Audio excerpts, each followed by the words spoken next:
Buenos días, ahora sí. Vamos a empezar. Bien, bueno, pues bienvenidos y bienvenidas a esta sala para ONA 4. Vamos a tener en esta primera sesión, antes del almuerzo, a 4 ponentes internacionales. Y si ustedes necesitan cascos para traducción simultánea, por favor, solicítenlos. Aunque en el primer caso, que es el doctor Pedro Areces, decano de la Universidad do Minho de Portugal, pues no va a ser necesario porque su speech va a ser en español. Y nos va a hablar sobre misiones espaciales, un campo para la ergonomía y los factores humanos. Cuando quiera, doctor.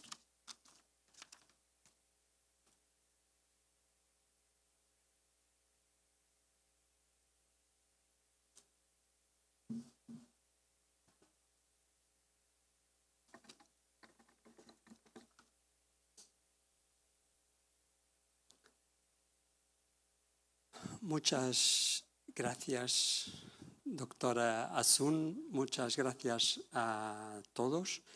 Y me permiten empezar mi ponencia por dar las gracias también a la organización y felicitarles por el 25 años de este congreso, que es un marco muy relevante. Y a Pedro Mondelo, claro, por la invitación. Es un placer estar aquí con vosotros. Yo soy de Portugal, entonces intentaré hablar un español, pero es un portiñol, que es una mezcla de portugués con español, pero creo que me van a entender mejor que si hable en inglés, pero al final, si quieren, también lo puedo contestar en inglés, es mejor para vosotros. Como los intentaré mostrar, las innovaciones en la área de aeroespacial o el espacio son innovaciones que son muy novedosas, son muy tecnológicas. Hay un montón de inversión de dinero en la área de espacio, pero aunque las innovaciones sean desarrolladas para el espacio, para entornos extremos, hay un gran potencial de utilizar las mismas innovaciones también para nuestro planeta y más en concreto para nuestros puestos de trabajo y nuestro entorno de trabajo también. Pero empezaré dando una idea, aunque general, de qué hablamos cuando hablamos de espacio y universo. Porque el espacio y el universo tienen una dimensión difícil de percibir y sobre todo de comparar también. Por ejemplo, aquí tienen la Tierra y la Luna en la misma foto y la distancia entre la Tierra y la Luna es más o menos de 384.000 kilómetros, es decir, unos 10 veces, una viaje 10 veces alrededor de la Tierra. Y la misión más conocida de ida a la Luna ha sido la misión Apolo 11, hace más de 50 años, y la misión ha tomado como 9 días para irse a la Luna y volver, unos 4 días y medio hasta el conocido moonwalk o paseo lunar. Y fíjese, 4 días y medio de un viaje. Esto es importante. Pero cuando hablamos de Marte, y disculpen que está en inglés, tenemos Tierra y Marte ahí en un slide a la escala. Y les pregunto, ¿dónde está la Luna? ¿Más cerca de Marte? ¿Más cerca de la Tierra? ¿A mitad del camino? Les recuerdo que Tierra y Luna han tomado como 4 días y medio de viaje. ¿Dónde está la Luna? La Luna es este píxel ahí pequeño. Es decir, que el reto para irnos al Marte es una escala completamente diferente. La distancia entre la Tierra y Marte es 142 veces más grande que la de la Luna, es decir, 54 millones de kilómetros. es el mismo que decir que a la tecnología actual lo tomamos como 7 meses de viaje hasta Marte. Después nos quedamos ahí preparando la vuelta y unos 7 meses más. Es decir, que una misión de ida a Marte y volver no toma menos que 2 años. Y esto es aprovechando alineamiento de los planetas. Cuando la Tierra esté más lejos del Sol y Marte más cerca del Sol. Eso es llamado el perihelion y que ocurre a cada 2 años y ahí tenemos los 54 millones de kilómetros. Entonces, ya saben, cuando nos quejamos que un vuelo desde España han tomado como 10 horas o 10 horas, no nos podemos quejar más porque aquí tenemos sí un viaje que es muy grande. Pero ahora están diciendo, bueno, esto es genial, pero ¿qué tiene esto que ver con la ergonomía y los factores humanos? Y hay varias razones. La primera es que ni todo es, como los ingleses dicen, rocket science. Ni todo es tecnología de juguetes, de propulsión, de la tecnología más espacial que la conocemos. Porque hay un montón de cosas en la investigación espacial que tiene que ver con las personas. Y cuando hablamos de una misión tripulada, entonces nuestra atención se concentra, se enfoca también en las personas. Además, los robots ya están ahí. Ha habido 11 misiones bien sucedidas hasta Marte y todos lo saben porque lo vimos en los periódicos, en la tele, que hay rovers, drones, sondas actuando ya en Marte, ya están ahí, pero ningún humano. Entonces, los humanos y llevar los humanos hasta Marte es el gran desafío. ¿Y por qué lo hacemos en términos de ergonomía y factores humanos o lo investigamos? Porque el viaje hasta Marte tiene humanos y además los humanos tienen 2 condiciones que son muy importantes. La primera es preparar la misión para que sobrevivan, para que se queden vivos. Y esto es muy importante porque hay que anticipar un conjunto de entornos, de escenarios que no conocemos hasta ahora. Y el segundo también es porque los astronautas no van en la nave disfrutando de películas. Van a estar a trabajar todo el tiempo, tienen misiones muy concretas. Entonces son trabajadores también, son trabajadores que van a estar a trabajar 2 años en una misión todo el tiempo. Entonces el entorno es muy importante que esté bien dimensionado sobre el punto de vista de la ergonomía y los factores humanos. Y aquí tenemos varias perspectivas de estudio. Lo voy a intentando ser más rápido. Tenemos la ergonomía y los factores humanos focado en los astronautas, la preparación de la misión, y aquí tenemos muchos temas como las herramientas, los interfaces, la biomecánica, la ergonomía cognitiva también es muy importante.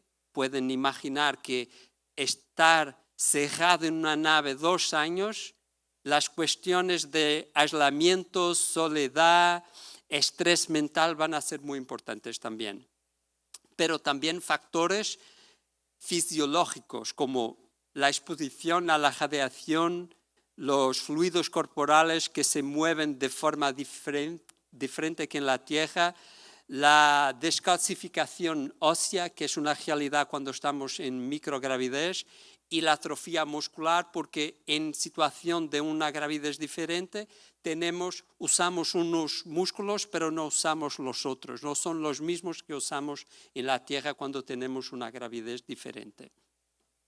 Pero también tenemos los factores humanos en la nave espacial.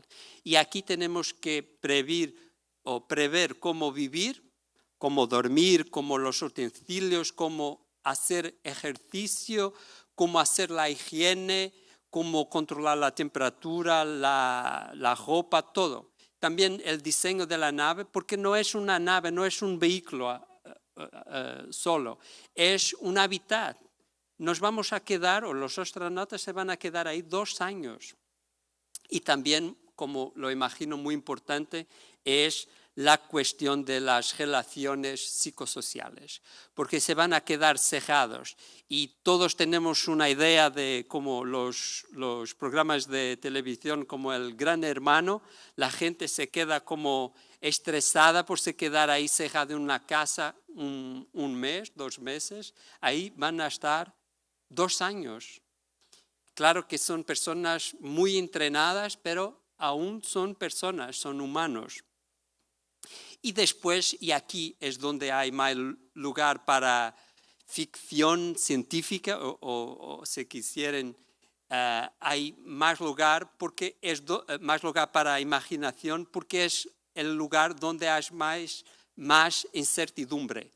Porque nadie ha estado ahí en Marte, aunque tengamos ahí robots y rovers ahí explorando la superficie de Marte, pero no sabemos cómo es estar ahí un humano.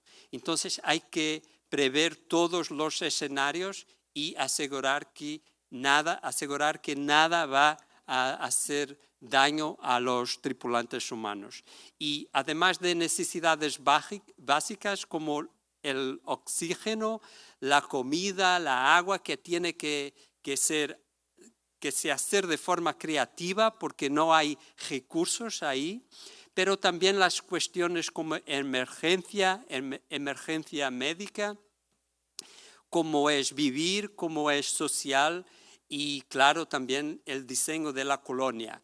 Porque, por ejemplo, cuando nos hemos ido a la Luna, claro, podíamos tener una emergencia médica cuando estábamos ahí. Sabíamos que tomaba como 4 días a volver a la Tierra y podía ser fatal, 4 días. Pero ahora estamos a 7 meses. Entonces hay que preverlo todo. Hay que preverlo que los humanos tengan sus problemas médicos también ahí. Entonces hay que resolverlos con autonomía también. Y los intentaré dar unos ejemplos muy simples, por ejemplo, del astronauta.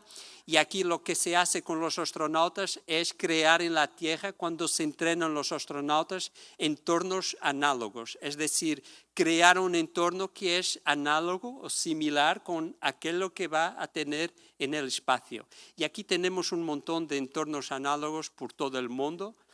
Pero, por ejemplo, este que ven ahí al medio, ahí, ACC es un entorno análogo para simular la ausencia de gravidez. Entonces los astronautas son entrenados ahí para lidiar con la ausencia de gravidez también. Pero hay de otros tipos.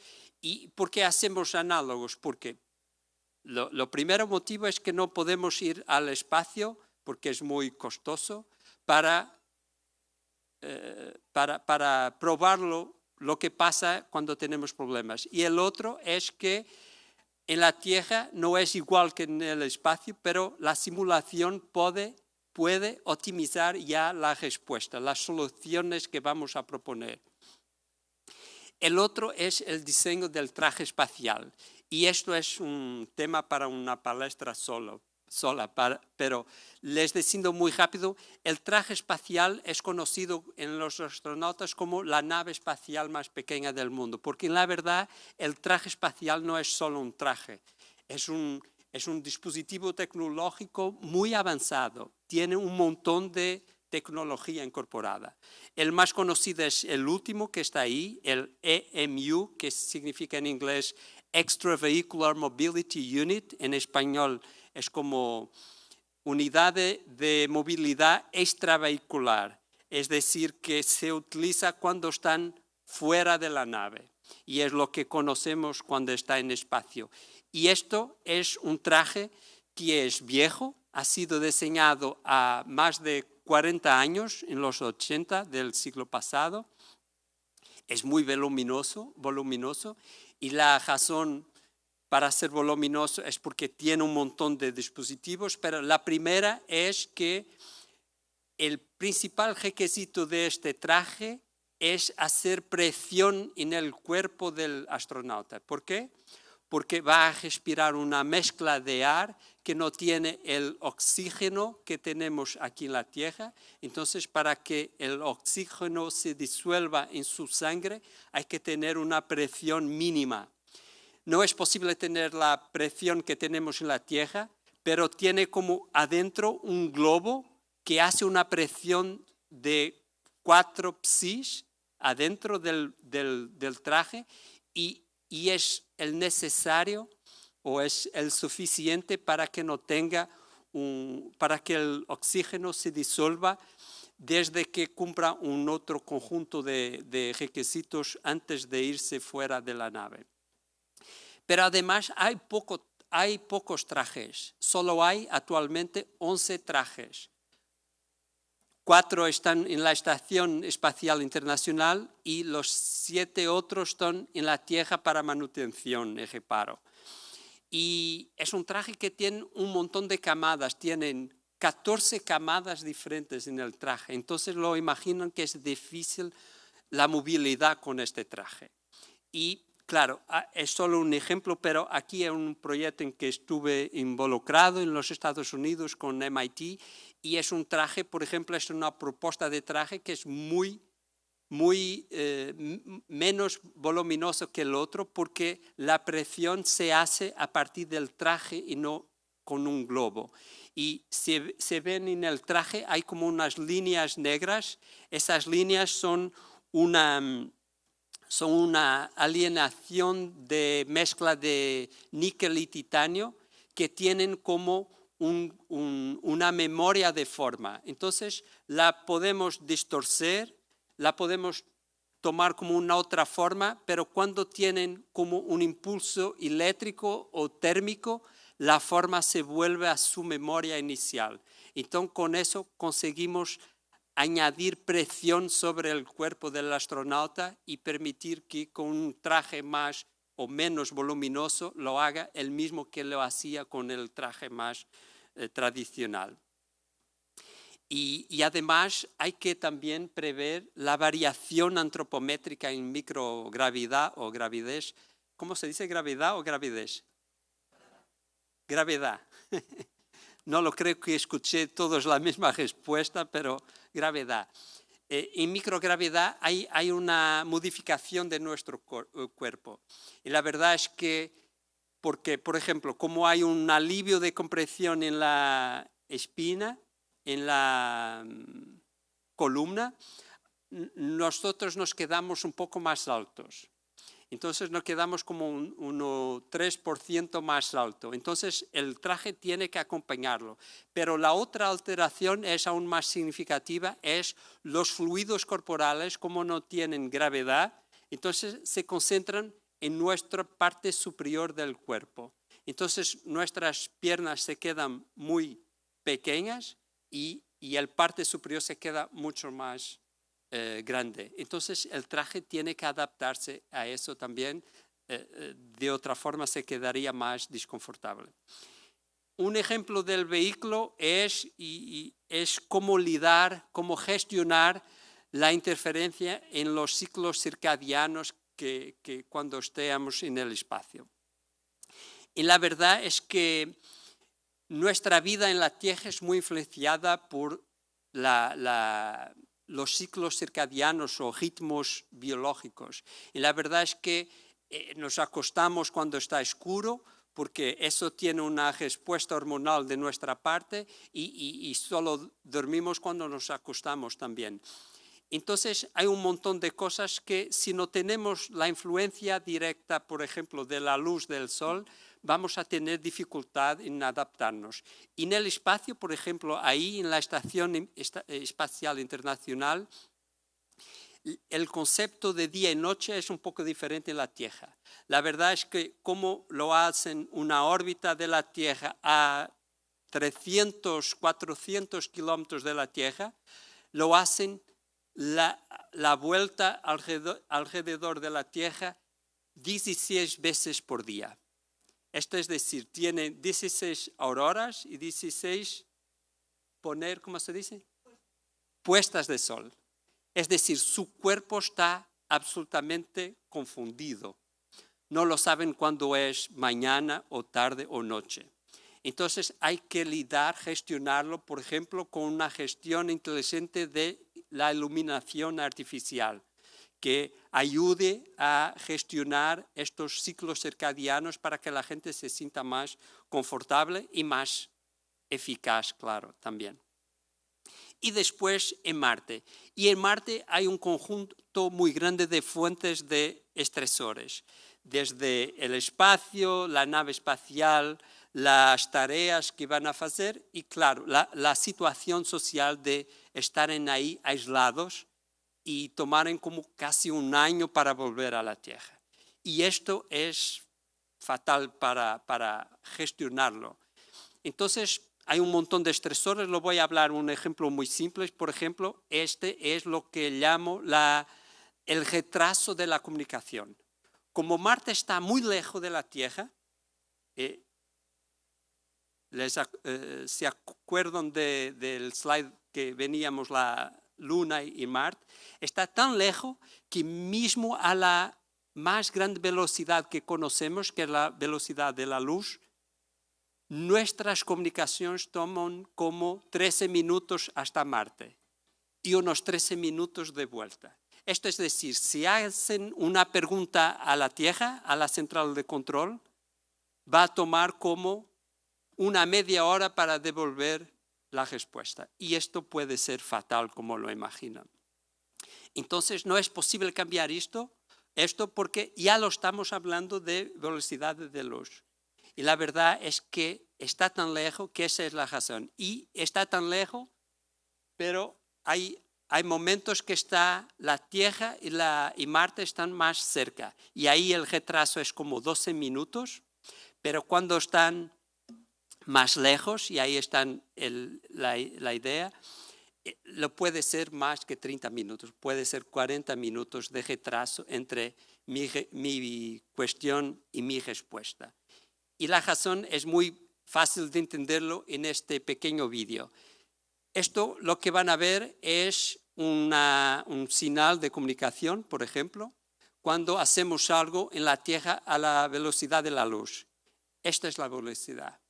Entonces, cuando hablamos con Australia es muy fácil porque cuando hablamos con la Luna ya tenemos un retraso, porque la distancia, pero cuando hablamos con Marte, mírense el puntocito caminando muy, muy, muy devagar.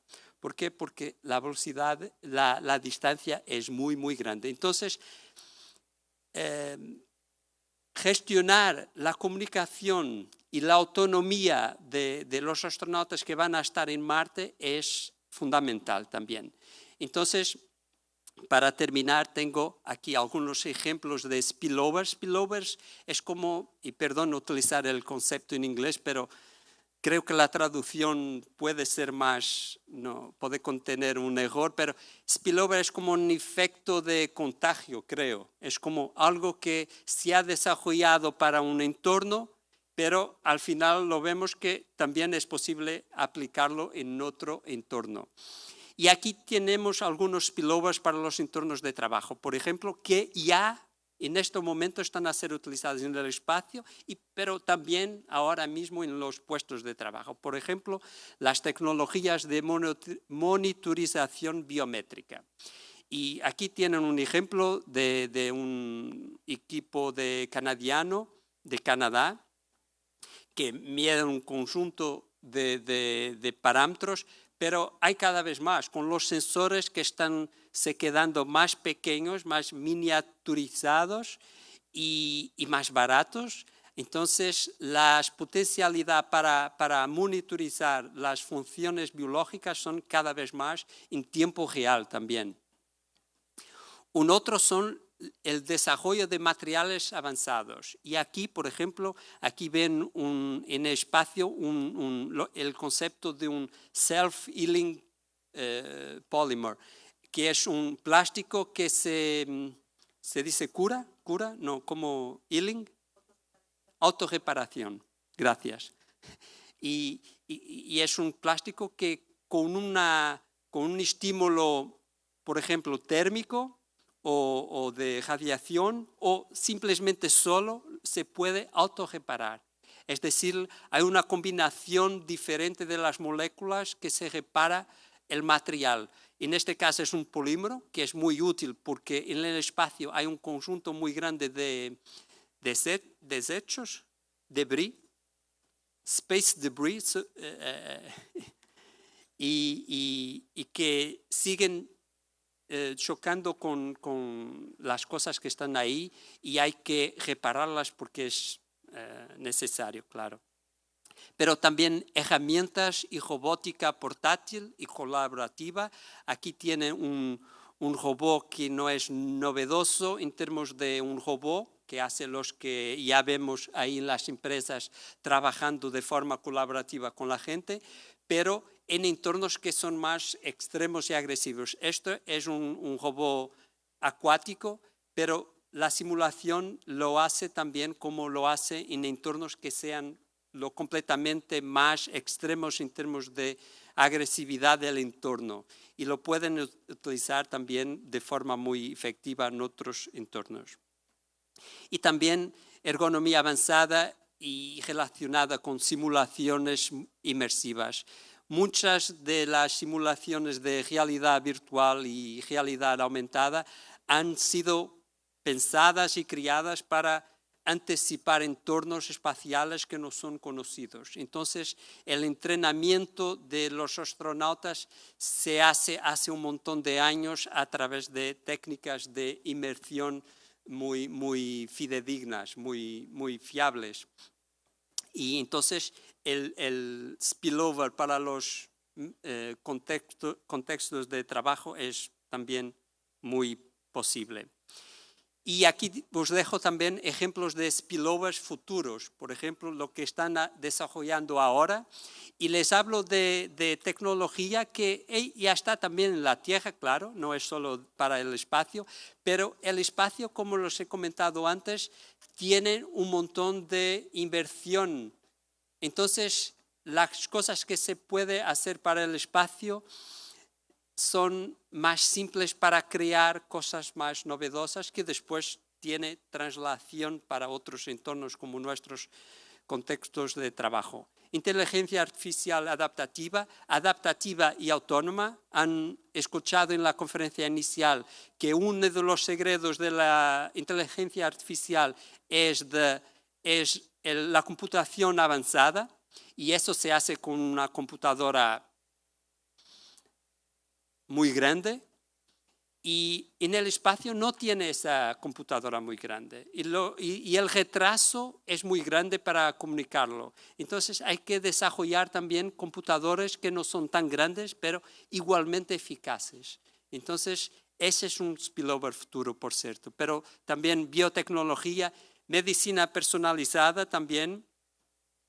Y claro, aquí también es muy importante porque se van a quedar muy aislados, pero también en la Tierra hay locales de trabajo muy aislados, como la minería, como los ambientes acuáticos, offshore, y que las cuestiones y las emergencias son muy similares. Entonces, se puede aplicar también ahí como sistemas de soporte vital y también neuroergonomía y cognición aumentada, que es como también gestionar el estrés y la carga mental en profesiones muy exigentes. Y se aplica en el espacio, pero también aquí en la Tierra, a cirugía, control aéreo, seguridad, lo que sea, que son profesiones de muy estrés también. Para terminar, y después de todo, mi mensaje es que la investigación espacial está creciendo y se centra más en la ergonomía y los factores humanos. El espacio ya es un tema de investigación de vanguardia y eso va a trasladar seguro a los puestos de trabajo también, pero mi mensaje principal es que esto es genial todo, pero no podemos esquecer, olvidar que el único planeta que es verdaderamente habitable es la Tierra. Entonces, el enfoque de nuestra investigación debe estar también en todos los problemas que tenemos en la Tierra. No tenemos un plan B para la Tierra. Entonces, nuestra atención tiene que estar con nuestra nave madre, la Tierra. Gracias a todos por vuestra atención.